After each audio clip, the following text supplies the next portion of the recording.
धारा 370 अब सिर्फ हिस्ट्री की किताबों में सीमित रह चुका है। सुप्रीम कोर्ट ने भी इस बात पे मोहर लगा रही है कि धारा 370 जो थी वो एक डिस्क्रिमिनेटरी आर्टिकल था, जिस वजह से कई कम्युनिटीज को नुकसान झेलना पड़ता था। 5 अगस्त 2019 को भारत के पार्लियामेंट ने ये डिसीजन लिया कि धारा 370 को हटा दिया गया। जम्मू कश्मीर को 2 खित्तों में, 2 यूनियन टेरिटरीज में विभाजित कर दिया गया। लेकिन सुप्रीम कोर्ट ने अब सरकार से ये कहा है कि आप जम्मू कश्मीर की स्टेटहुड रिस्टोर करें और जल्द से जल्द यहां पर असेंबली इलेक्शन करवाएं। 370 का कोई जिक्र नहीं है। 370 अब हिस्ट्री की बुक्स में सीमित रहा है।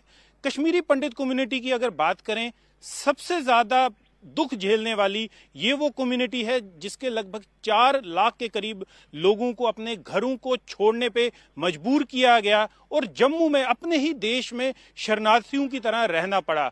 हिस्ट्री में सिर्फ यही एक एग्जाम्पल है कि अपने ही मुल्क में, अपने ही राज्य में अगर किसी को रेफ्यूजी की तरह रहना पड़ा, वो कश्मीरी पंडित हैं। ये आपके सामने आज कुछ कश्मीरी पंडित यूथ हैं जिन्होंने इस पूरे कश्मीर में जिस तरह के हालात बने हुए थे उसे देखा है, अपने घर बार को छोड़ के यहाँ जम्मू में आके बसे हैं। 370 के बारे में इनसे बात करते हैं, इनसे जानते हैं कि अब 370 तो हिस्ट्री की बुक्स में रह चुका है, ये कैसे देखते हैं उसे।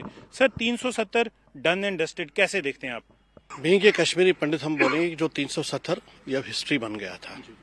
वैसे भी जब जम्मू कश्मीर को जब एक्सेशन हुआ हिंदुस्तान के साथ, उस वक्त जो ये रखा गया था, टेम्पररी रखा गया था, जरूरत तो थी नहीं उस वक्त। सुप्रीम कोर्ट ने भी यही कहा कि टेम्पररी प्रोविजन था। बिल्कुल टेम्पररी प्रोविजन था। आज पता चला सबको ये टेम्पररी प्रोविजन था, क्योंकि कुछ लोगों ने बोला था ये सब कुछ हो सकता दुनिया में, मगर 370 जा नहीं सकता। कुछ पॉलिटिशियंस ने ये भी कहा था कि 370 नहीं हटा पाएंगे, 370 हटाएंगे तो कोई तिरंगा उठाने वाला नहीं रहेगा, खून की नदियां बहेंगी। सब कुछ सामने है, हम उसमें जाना नहीं चाहते। हर किसी का अपना अपना सोच है, वो सोच आज सामने सबके सामने आ गया है। किसकी वो उस पर क्या सियासत करते थे, क्या उनका ग्राउंड होता था, क्या उसके उनके माने होते थे, वो सबके सामने आज है। तो हम यही कहते बीइंग कश्मीर पर हमें कोई उसका जाने मतलब वो होने से कोई फर्क पड़ता नहीं था, क्योंकि हमें हर वक्त सफर ही उठाए हैं। चाहे 1972 की बात है, जब शेख अब्दुल्ला ने ज़र इस्लाह लाया, एक कानून लाया जिसमें हमारी लैंड के 2 हिस्से किए गए हैं और मुफ्त में हमारी जमीन चली गई है। उसके बाद जब 86 में जब उस वक्त के जो पॉलिटिकल आदमी को बोला ये क्या कहते हैं, मेजॉरिटी और माइनॉरिटी में अक्सर होता है, ये 86 की बात है। उन्हीं जो सीएम रहे हैं, उसके बाद होम मिनिस्टर रहे, ये उनके जबानी की बात है। उसके बाद जब 90 में किसी के पास वो छुपा नहीं है, जो हमारी कम्युनिटी के साथ हुआ है, जो डार्क नाइट, अंधेरी रातें, वो हम कभी जिंदगी में नहीं भूलेंगे, वो तो सदियों तक याद रहेगा।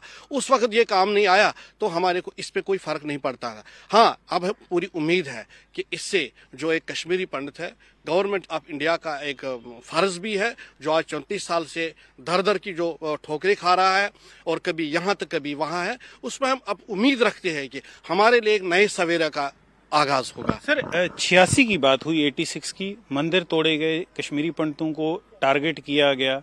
क्या आपको लगता था कि जो 1989 में जो एक्सोडस हुआ उसकी शुरुआत 86 में ही कर दी गई थी?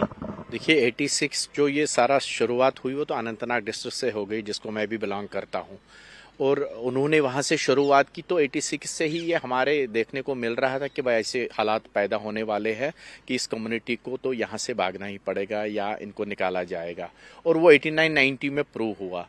लेकिन सवाल ये पैदा हुआ कि वो हालात पैदा क्यों हुए वहाँ लोगों के अंदर। जो मैं क्लियर आपको कुछ चीज़ें खुल के ज़रा बताने की कोशिश करूँगा।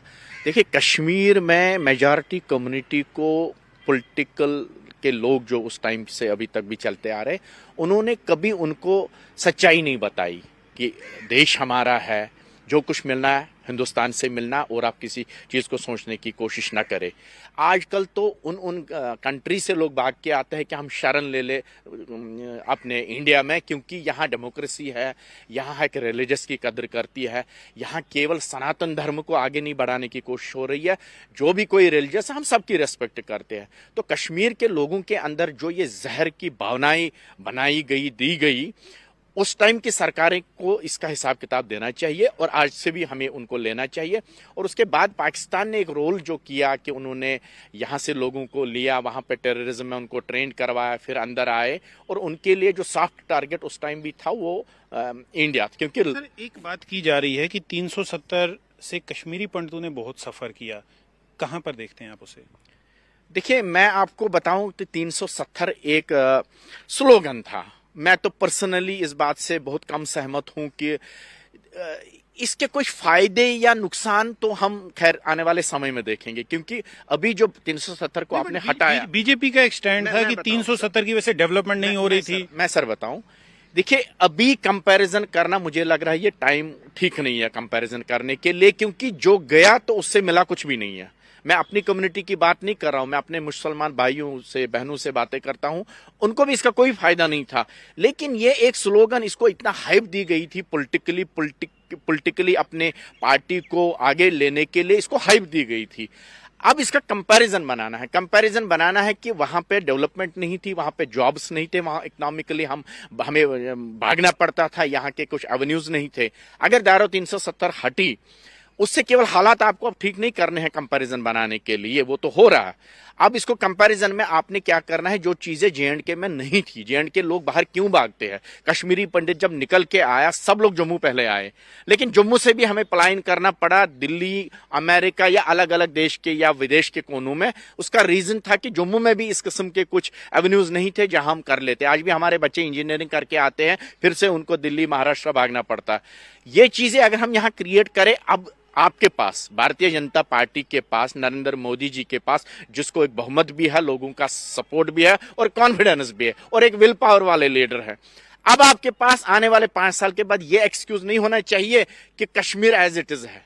कश्मीर में ड्रास्टिकली चेंजेस होनी चाहिए, उसके लिए कश्मीरी पंडित आपको सपोर्ट करेगा। सर, कश्मीर में ड्रास्टिक चेंज होने चाहिए। धारा 370, self rule, autonomy, achievable nationhood, ये सब स्लोगन्स थे। अब क्या देख रहे हैं आप? मैं ये समझता हूं कि हिस्ट्री विटनेस है। आपने मुझे बोला हिंदी में बात करने के लिए, तवारी गवाह है कि कश्मीरी पंडित जो है, only Kashmiri pandit is having the capacity and capability to dilute hard line in Kashmir valley. बरसर इक़्तिदार जो सरकार है सेंटर में, मरकज में, उनको पूरे अपने ऐवानों में बात करनी चाहिए कि ये कश्मीरी पंडित जिसको आप नजरअंदाज कर रहे हो, ऐसी भूल मत करिए। हम रिकंसिलिएशन में विश्वास करते हैं। कुछ यूथ है जो रिकंसिलिएशन पे उन्होंने काम किया हुआ है, एम्प्लॉयमेंट के जरिए काम किया। उन्होंने मेजॉरिटी कम्युनिटी बार बार दोहराया कि हमारे पास एक ही चारा है, अगर मेजॉरिटी कम्युनिटी के साथ रिकंसिलिएशन करेंगे तो कश्मीर जो है ये भी तवारीख है। उसी रिकंसिलिएशन की वजह से जो साथ साथ माइग्रेशनों की बात हो रही है, ये भी तवारीख गवाह है कि अगर आज कश्मीर हिंदुस्तान के साथ जुड़ा हुआ है, ये सिर्फ कश्मीरी पंडित की बदौलत है। कश्मीर अगर हिंदुस्तान के साथ जुड़ा हुआ है, कश्मीरी पंडितों की बदौलत है, ये इनका कहना है। लेकिन आप सफर हैं, जिन्होंने विक्टिम हैं टेररिज्म के। आपके फादर, आपने जैसे भी बताया कि आपके फादर साहब को मार दिया गया था। आप इस पूरी चीज को किस तरह देखते हैं?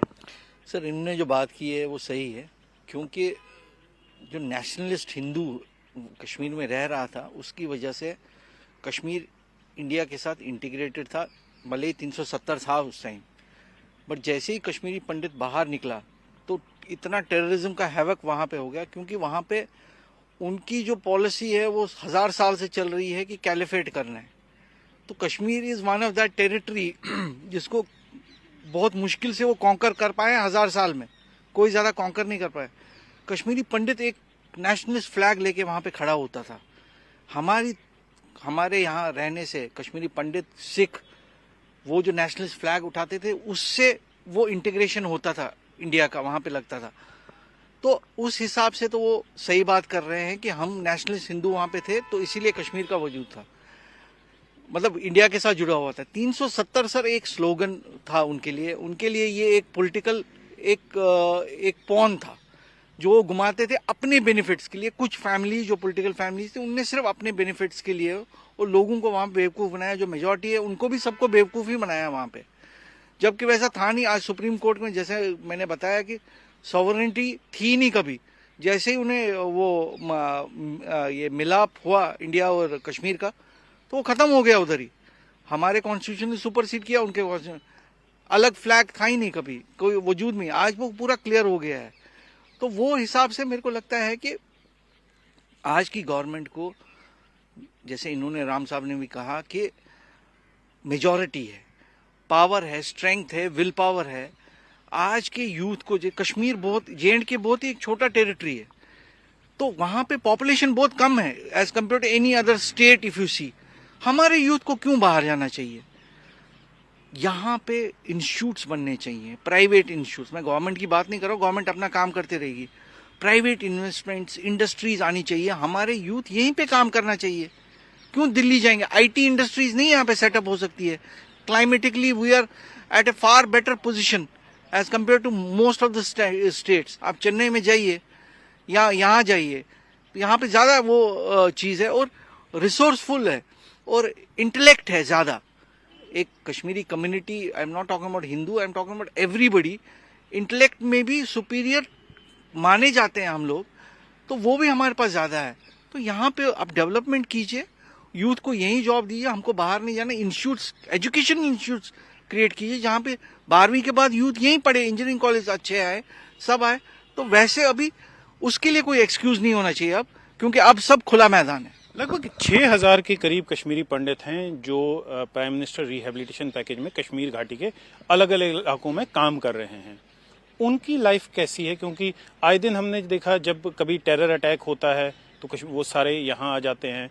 उनकी लाइफ, आप उनको रिप्रेजेंट कई बार कर चुके हैं, उनकी लाइफ कैसी है कश्मीर घाटी में? देखो, जो 13 साल पीछे है, 13 साल से मैं लगातार कश्मीर में जॉब कर रहा हूँ, और इन 13 सालों में अपने जो कहीं कहीं हमें लगा कि इनजस्टिस हुआ है और हमें डिमांड करनी चाहिए थी, हमने प्रोटेस्ट्स किए। उन प्रोटेस्ट्स का मैं पार्ट रहा, चाहे वो 2013 का है, चाहे वो 2016 का है, या 2022 का। अगर हमें लग रहा है कि कहीं न कहीं कि जो कश्मीरी पंडित एम्प्लॉय कश्मीर में कर रहा है, मैं यहाँ एक बात जरूर कहना चाहता हूँ कि जब ये बात होती है कि 6000 कश्मीरी पंडितों को कश्मीर में जॉब्स मिले हैं, इसको यहाँ करेक्ट करने की जरूरत है। उसमें और भी कम्युनिटीज को जॉब्स मिले हैं, इसलिए एंटायरली 6000 कश्मीरी पंडितों को नहीं मिला। इस जॉब पैकेज के पीछे क्या था? देखो, ये जो जॉब पैकेज है, जब हम इकोनॉमिकली हमें एक बहुत सेटबैक लगा था, और उस समय की गवर्नमेंट जो सेंटर में थी और स्टेट में थी, उन्होंने हमें एक्सप्लॉइट कर दिया। उन्हें समझा उस समय, क्योंकि ये जो जॉब पैकेज है, अगर उनको देखना था कि अगर इकोनॉमिकली इनको नुकसान पहुंचा, इकोनॉमिकली ये मार्जिनलाइज्ड हुए थे, तो वो उस जॉब पैकेज को जम्मू में भी दे सकते थे, अगर वो चाहते थे कि हमको अपलिफ्ट करना इस कम्युनिटी को इकोनॉमिकली। उन्होंने ऐसा नहीं किया। उनका मंशा था कि इनको किस तरह कश्मीर में पहुंचाए, और बहरहाल हम वहां गए। हमने गवर्नमेंट की जो भी कंडीशंस और टर्म्स हैं, उनको हमने उस समय एक्सेप्ट नहीं किया, मगर ये मजबूरी थी, क्योंकि वहां कश्मीर से भागना, वहां से भगाना हमको, फिर यहाँ सर्वाइवल करना, ये आज भी मैं कहता हूँ, आज 34 साल हो गए, 33 ईयर से ज्यादा, आज भी हम कहीं सेटल नहीं हुए। आज भी हमारी परेशानियां जो हैं कश्मीरी पंडितों के ऊपर हैं। अब ये जो जॉब पैकेज की आपने पर्टिकुलरली बात की है कश्मीर में, मैं विटनेस हूँ इस जॉब पैकेज का। इस जॉब पैकेज को फिर से एक बार रिलुक करने की जरूरत है। जिस तरह ये जॉब पैकेज वहां पहुंचाया गया है, मैं चाहता हूं कि जो कश्मीरी पंडित पिछले 13 साल से जॉब पैकेज में, उस एम्प्लॉय से पूछना चाहिए आपको। देखो, क्या होता है कि आप पर्टिकुलरली कुछ लोग जो हैं उनसे आप नहीं पूछ सकते हैं। आपको हर एक कश्मीरी पंडित जो वैली में काम करता है पीएम पैकेज के अंडर, आपको उसके दिल की जो बात है उसको आपको सुननी चाहिए, उस पर वर्कआउट करना चाहिए, आखिर वो चाहता है क्या है। अगर वो सही मायने मेरे अपने, मैं एक और क्वेश्चन का आपको आंसर देना चाहता हूं, जो आपने मेरे साथी से पूछा था कि 370 के बारे में, जो आपने पूछा था कि कश्मीरी पंडितों को, मैं यहां पर यह बात जरूर कहना चाहता हूं। देखो, जो 370 है ना, इससे जरूर इंपैक्ट हुआ था कश्मीरी पंडित कम्युनिटी का। कश्मीरी पंडित अगर आप देखेंगे, मैंने कहा कि पहले भी मैंने कहा कि पोलिटिकली मार्जिनलाइज्ड हुए थे, हमें नहीं मिला था पोलिटिकल शेयर। अब जॉब शेयर की भी बात, अब आप टॉप इंस्टीट्यूशन देंगे कश्मीर के, मैं एक पर्टिकुलर इंस्टीट्यूशन की बात करूंगा, कश्मीर यूनिवर्सिटी की मैं बात करूंगा। लास्ट वाइस चांसलर डॉक्टर जयन बान 1967-1969, 2 साल का पीरियड, उसके बाद कोई कश्मीर यूनिवर्सिटी का वाइस चांसलर नहीं बना है कश्मीरी पंडित। क्या कश्मीरी पंडितों का कंट्रीब्यूशन वहां नहीं था? मैं सुकास्ट कश्मीर की बात करता हूं, मैं जानना चाहता हूं कितने कश्मीरी पंडितों को आपने वीसी वहां का बनाया। मैं J&K बैंक की बात करता हूं, मैं जानना कितने टॉप पोस्ट पर कश्मीरी पंडितों को आपने वहां पर रखा है। इसलिए कश्मीरी पंडितों के साथ एक बहुत बड़ी कॉन्स्पिरेसी कश्मीर से हुई। देखो, सेपरेटिज्म 370 ने किस चीज को जन्म दिया?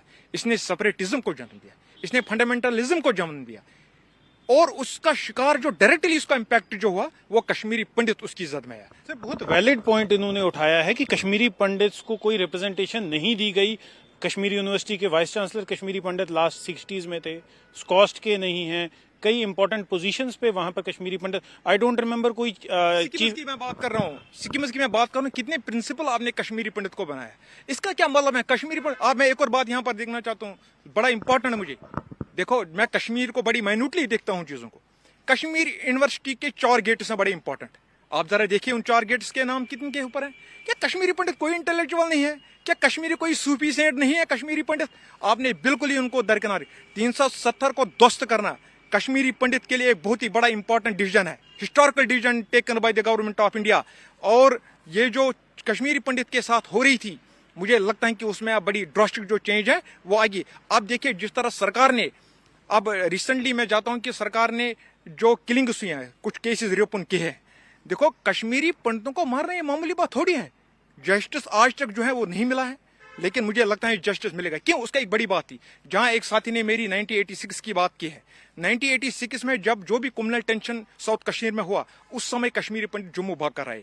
उस समय कश्मीरी पंडितों ने सेंटर को लिखा कि यहाँ इस तरह की बातें हो रही हैं, हमें लग रहा है कि आने वाले जो समय है वो हमारे लिए ठीक नहीं होगा। सेंटर ने इंटरवेंशन इसलिए नहीं किया क्योंकि सेंटर का fully jurisdiction Jammu and Kashmir के ऊपर नहीं था। लेकिन अब पूरा कमांड जो है सेंटर की जम्मू कश्मीर के ऊपर है।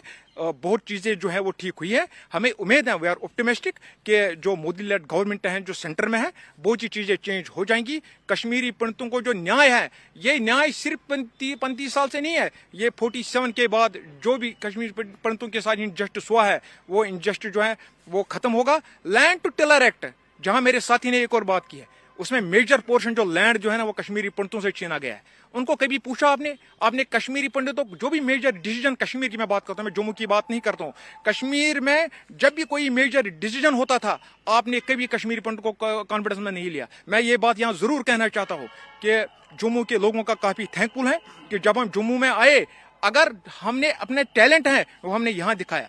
2 वाइस चांसलर जम्मू यूनिवर्सिटी के कश्मीरी पंडित बन गए। Very thankful to the people of Jammu and Kashmir. और यहाँ सेंट्रल यूनिवर्सिटी के वाइस चांसलर कश्मीरी पंडित बने, मगर कश्मीर में वो नहीं बने। बड़े वैलिड पॉइंट ये रेज कर रहे हैं। कश्मीर में कश्मीरी पंडितों को बिल्कुल साफ कर दिया गया, उनकी हिस्ट्री को मिटा दिया गया, मंदिर जला दिए गए। इवन जो सक्सेसिव पुरानी गवर्नमेंट्स थी, टोटल जैसे उन्होंने कहा कि कश्मीर यूनिवर्सिटी के गेट्स पे किसी कश्मीरी स्कॉलर का नाम नहीं है, इसे आप कैसे देखते हैं? ये पॉलिसी ऐसी थी उस वक्त कि किस तरह कश्मीरी पंडित को और कमजोर किया जाएगा। अगर गवर्नमेंट की मंशा या उस वक्त जो भी सेंट्रल स्टेटमेंट था, तो जो रिटायर होता था उसकी जगह उसको लगाते ताकि उनको एक हिस्सा रहता था। एट ए टाइम सेक्रेटरीट की बात मैं करता हूँ, जब एक वक्त 10,000 मुलाजिम के आसपास कश्मीरी पंडित थे। आज आप देखिए सब रिटायर हो गए, किसी ने कोई शेयर नहीं दिया। एम्प्लॉयमेंट जब स्टार्ट हुई 90 के बाद, उस वक्त से PM पैकेज तक मुझे नहीं लग रहा हमें 0.1% भी कहीं हमें शेयर मिला है। ये सब कसूर है उस वक्त जितनी भी गवर्नमेंट आई, क्योंकि पहली गवर्नमेंट उसके बाद 96 में आई है, जो टोटली किस हिसाब से बनी वो गवर्नमेंट, किस तरह बनाई गई वो रात को गवर्नमेंट, और क्या उस गवर्नमेंट ने किया आज तक, उन्होंने सारा अपने लिए किया। कश्मीरी पंडित को हर वक्त दरकिनार किया गया है। आज अगर मंशा इन जो पॉलिटिकल पार्टी अपोजिशन में है, जिस तरह बीजेपी ने उनको गला पकड़ के हमारे मजबूरन ये जो फ्लैट्स बने हैं जगती के हैं, तो एक पार्लियामेंट कमेटी आई। अगर आज अपोजिशन में घट्स होते तो हमारे लिए बाहर निकल, आज अपोजिशन में वो घट्स नहीं है। सर 86 की बात की गई, इन्होंने जैसे सप्रू साहब ने बहुत विस्तार से समझाया कि 86 में कश्मीरी पंडितों पे अटैक हुए, मंदिर जलाए गए, घर से उन्हें निकाला गया, लेकिन सेंटर तब इंटरवीन नहीं कर सका क्योंकि सेंटर के पास ये एक्सक्यूज था कि 370 की वजह से हम डायरेक्ट इन्वॉल्व नहीं हो सकते। तो कहीं ना कहीं अब वो जो रोड ब्लॉक था वो हट गया है। क्या कश्मीरी पंडित अब अपने आप को सेफ महसूस करेगा? मैं इसका जवाब नहीं दे सकता हूँ। मैं आपको एक चीज़ बात बताऊँ, नहीं मैं बता दूंगा आपको, लेकिन खुल के बात करना मुझे मतलब एटमॉस्फेयर कुछ ऐसा है, नहीं कह सकता हूँ। देखिए मैं आई जस्ट कंप्लीट इट। हम कश्मीरी पंडित के कॉन्टेक्स्ट में बात कर रहे हैं। जब 86 हुआ, मैं आपको एक छोटी सी एग्जांपल से समझा दूंगा। आप मेरे को बताइए, biggest democracy of the world claim कर रही है गवर्नमेंट, छोटी सी मिनिस्क्यूल कम्युनिटी है, छोटी सी. They failed to rehabilitate this small community. कहीं ना कहीं ईमानदारी से बात कर रहा हूं, कहीं ना कहीं कॉन्स्पिरेसी है.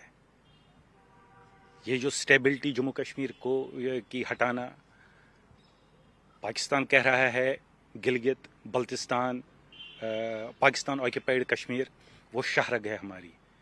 कश्मीरी पंडित ने कहा है, डंके की चोट पे कहा है कि शहरग अगर है Kashmir along with Baltistan and Pakistan occupied Kashmir, वो हिंदुस्तान की है. लेकिन उसके एवज में मुझे कोई सरकार बताए हमें मिला क्या, ये बताइए मुझे. मैंने फिनिश नहीं किया. आपने पहले ही बोला कि आपने जो बताना है आप बताइए. मेरी उम्र जब हम निकले थे उधर कश्मीर से, मेरी उम्र थी 21 साल. आज I have landed in 56th year of my life. ये ह्यूमन राइट वायलेशन नहीं है? अगर 10 साल पहले ह्यूमन राइट वायलेशन उन सरकारों ने की जो बरसर-इक़्तिदार थी उस दिन, मुझे बताइए 10 साल से ह्यूमन राइट वायलेशन नहीं हो रही है क्या? हमारे लिए बताइए गवर्नमेंट ऑफ इंडिया ने क्या किया डिस्पाइट द फैक्ट.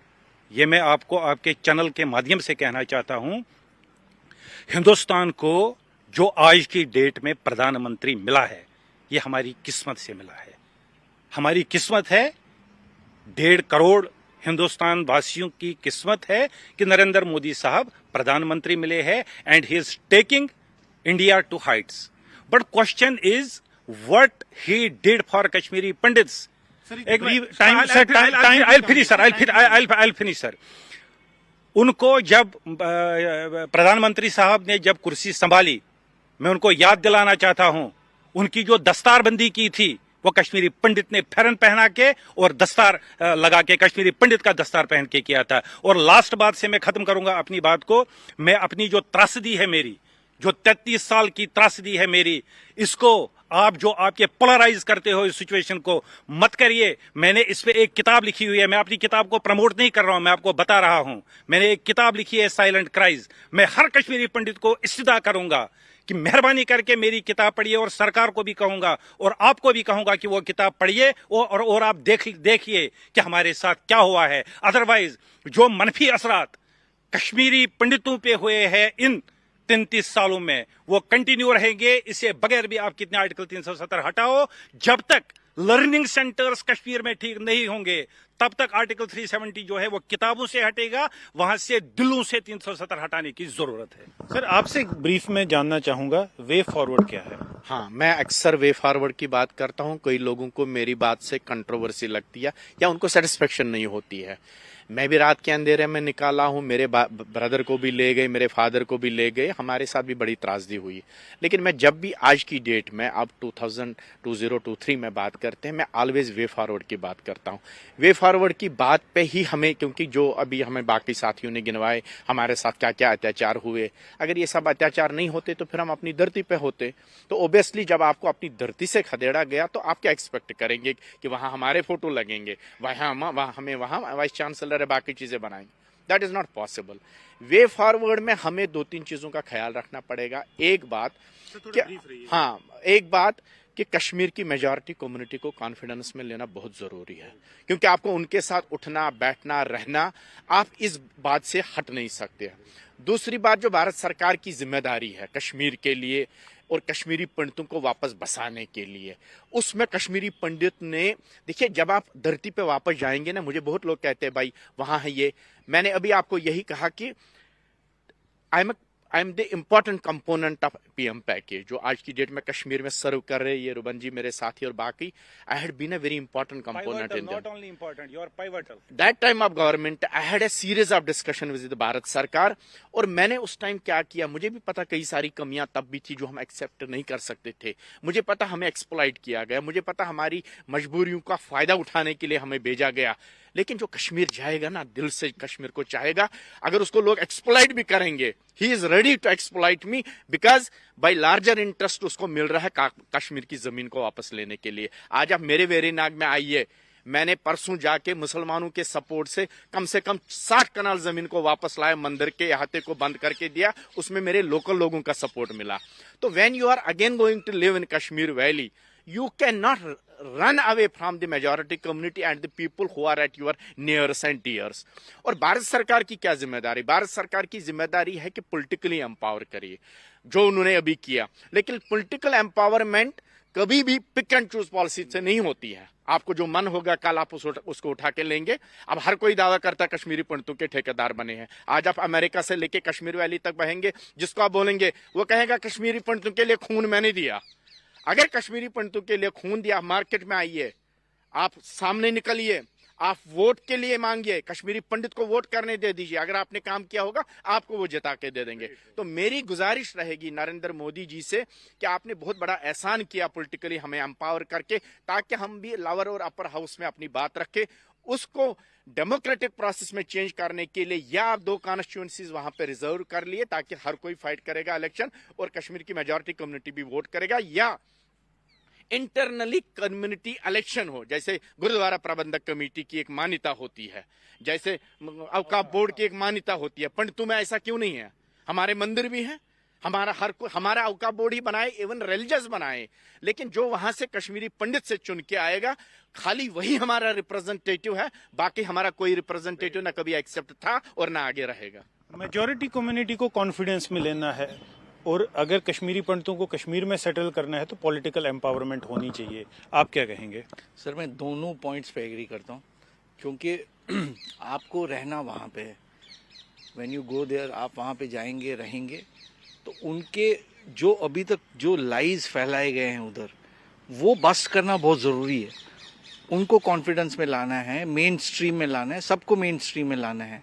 और सेकंड पॉइंट जो आपने बोला पॉलिटिकल एम्पावरमेंट, सर हमने लैक इतने 32 साल से भी या 70 साल से भी इसलिए किया क्योंकि हमारी पॉलिटिकल वॉइस है ही नहीं कोई।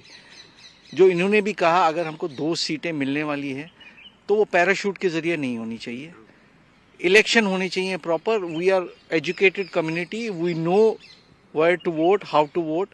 इलेक्शन होने चाहिए, जो उसमें से 2 रिप्रेजेंटेटिव निकलेंगे, शान से वो लोअर हाउस अपर हाउस में जाएंगे और हमको रिप्रेजेंट करेंगे, हमारी वॉइस बनेंगे।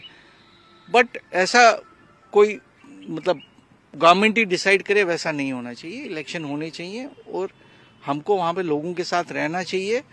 और गवर्नमेंट ऑफ इंडिया को ये इनिशिएटिव्स लेना चाहिए कि जितने भी मिथ्स जो अभी तक थे, जो वो कर भी रही है बहुत तरीकों में, तो उनको वहाँ पे गाइडलाइंस बना के, रिप्रेजेंटेटिव्स रख के, वो सब मिथ्स को बस्ट करना चाहिए। जो आज के कोर्ट ऑर्डर में बहुत सारे हो गए हैं उसमें, जिसमें सुप्रीम कोर्ट, क्योंकि पिटिशनर बहुत सारे थे और उधर के ही थे, तो 31 पिटिशनर्स तो वहां के ही थे। तो इन वन वॉइस हम कह सकते हैं कि कश्मीरी पंडित ये चाहते हैं कि एक लार्जर कंसेंसस बने, सारी कम्युनिटी को कॉन्फिडेंस में लिया जाए, मेजॉरिटी कम्युनिटी जो कश्मीर की है उनके साथ भी सलाह मशवरा किया जाए, कॉन्फिडेंस में लिया जाए, उसके बाद सारे कश्मीरी पंडित वहां जाके सेटल होने को तैयार हैं। जो मेजॉरिटी कम्युनिटी मस्ट है, क्योंकि उनके बगैर तो बात नहीं बनी, क्योंकि रहना उनके साथ है, उठना बैठना आप हर कोई सवेरे से शाम तक उनके साथ है। जब आज भी हम जाते हैं, ये जाता, मैं, हमारी फैमिली जाती है, अगर हम यहाँ होते हमारी वो हमसे ज्यादा केयर मेरी माँ का करते हैं। कुछ चीजें भूलनी नहीं चाहिए जो हकीकत में ग्राउंड पे है। अगर हम वो चीजें बोलेंगे वो गलत बात है। मगर जब तक कि उस कम्युनिटी को, क्योंकि फर्क बहुत पड़ा है, सारे एक जैसे नहीं थे। जिस तरह अगवा किया था ना उन पोलिटिकल पार्टियों ने किया था अगवा, कभी वो कागज वो रुमाल निकालते थे और पाकिस्तानी नून इस जेब से निकालते थे, मतलब सेंटर को भी हाईजैक करते थे तो इसको वहां के लोगों को भी हाईजैक करते थे। मैं सिर्फ आप ये कहना चाहेंगे जो डिफरेंस पैदा किए पॉलिटिशियंस ने किया? मैं वही तो कह रहा हूँ, जब राजीव गांधी पहली बार कश्मीर आया, जब उसने वो बर्फ देखा, कहते यहाँ क्या 6 महीने बंद ही रहता सब कुछ, क्योंकि बर्फ इटली में भी गिरती है, बर्फ वेस्टर्न कंट्री में, वहां कारोबार तो नहीं जम जाता है। कश्मीर में को ऐसा ही रखा गया था, इनको चीजों के साथ मतलब एक किस्म का यरगमाल बना के रखा था। जो कश्मीरी पंडित ने हमारे ग्रुप ने किया, हमने अपने इंटरलोक्यूटर्स बनाए हैं। जो जब 2010 से एम्प्लॉयमेंट की पैकेज बने, क्या हमने अपने इंटरलोक्यूटर मुस्लिम कम्युनिटी से नहीं बनाए? हमने मिलजुल के ये तय किया, आप इनको कॉन्फिडेंस में ले आइए, इनकी कॉन्फिडेंस बढ़ाइए कि कश्मीर जाएंगे। नहीं तो अब देखिए 10 साल 12 साल से एम्प्लॉय वहां पे रह रहा है, तो 12 साल तो इसने कंट्रीब्यूट किया, लेकिन 12 साल में इसको कंट्रीब्यूट करते करते जो गवर्नमेंट का रोल था वो नहीं हुआ। आज तक आपने इनको रहने की जगह नहीं बनाई। कॉमन कंसेंसस कश्मीरी पंडितों का ये है कि ये जाना चाहते हैं कश्मीर घाटी में, लेकिन मेजॉरिटी कम्युनिटी को वहां पर कॉन्फिडेंस में लेना है। मेजॉरिटी कम्युनिटी, क्योंकि रहना कश्मीरी पंडितों ने मेजॉरिटी कम्युनिटी के साथ है। 370 हट चुका है। जो पॉलिटिशियंस 370 की वजह से सेंटर को ब्लैकमेल करते थे वो एक्सपोज हो चुके हैं, लेकिन अब इनका भविष्य, कश्मीरी पंडितों का लगभग 4 लाख कश्मीरी पंडितों का भविष्य कुछ ऐसे मुद्दों पे आधारित है कि सेंट्रल गवर्नमेंट स्टेट गवर्नमेंट के साथ मिलकर कुछ ऐसे डिसीजन ले ताकि इन्हें पॉलिटिकली एम्पावर किया जाए और इन्हें सेफ एंड सिक्योर फील करने का मौका दिया जाए कश्मीर में। ये क्योंकि अगर ये वापस अपने घरों में जाते हैं, वहां पर एक ऐसा एनवायरनमेंट बनाया जाए कि इन्हें फिर से अपने घर छोड़ के वापस ना भागना पड़े।